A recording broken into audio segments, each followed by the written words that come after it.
Maranatha, my PBC family and friends. Pastor Brian here with another quick bite, living the word. Today our word's going to come from Romans chapter 5. And what brought this to my heart was today's February 1st. And the month of February, at least in the United States anyway, a lot of people think about that being about love, right? As we get ready to celebrate Valentine's Day and things of that nature, love is kind of all over the place. We run into love all the time. People are talking about love. We see things. We see Valentine decorations with hearts and things of this nature. And I was thinking about that love and how what that really means to us all. And so for some reason, I don't know why, I just kind of got this idea. I looked up today, or Miss Shawn helped me look up today, the most popular love song. And the most popular love song is I Will Always Love You by Whitney Houston. And then I started thinking about that concept of what people are really looking for. They're looking for someone who's going to always love them. No matter what the situation, no matter what comes, they want to know that they are loved. And so I was thinking about that, and I was thinking about how important that concept and that idea really is to us, which is why these verses from Romans chapter 5 popped into my head.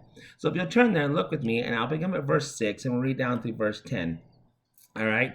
It says this, For when we were yet without strength, in due time Christ died for the ungodly. For scarcely for a righteous man will one die, yet peradventure for a good man some would even dare to die.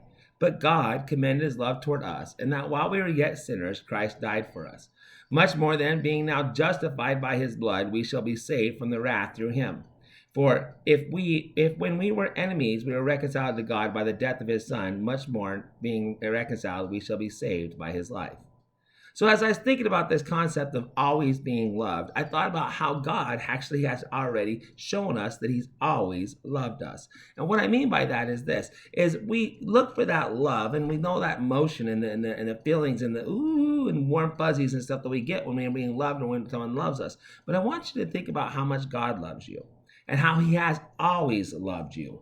Actually, he's proven to you he's loved you even when you were unlovable. Actually, even before you existed, but I'm not going to get into that right now. But even when you were unlovable, he loved you. Now, you might think to yourself, well, I'm not worthy of love, or whatever the case may be. Well, I'm telling you right now, he doesn't look at you that way. He sees you completely worthy of love. So no matter what the world may say, no matter whether or not you have somebody in your life who you feel like demonstrates that love towards you, or somebody who cares about you that way, Jesus Christ loves you that way. God loves you that way. Why? Because God commended. That means he demonstrated, he showed, he proved his love toward you, and that while you were yet a sinner, Christ died for you. In other words, he said, I want you. I love you, even when you're quote unquote undesirable.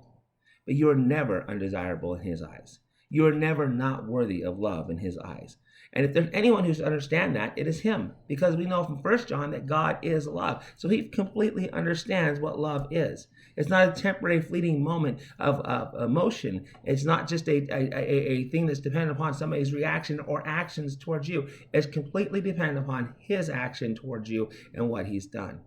So if God so loves you, why would you not feel loved? And why would you not want to bask and rest in that love? So just remember these words, that God commended his love toward you, and that while you were yet a sinner, Christ died for you. Because scarcely for a righteous man would some even dare to die. Scarcely would someone love somebody else who actually is worthy of love. But he loved you, even when we're unworthy of love. So I hope this encourages you today. Just remember how loved you are by our God, the creator of all the universe, who is love. I love you. We love you. God loves you. Oh, I almost missed it, didn't I, guys? I love you. We love you. God loves you. And God's got this.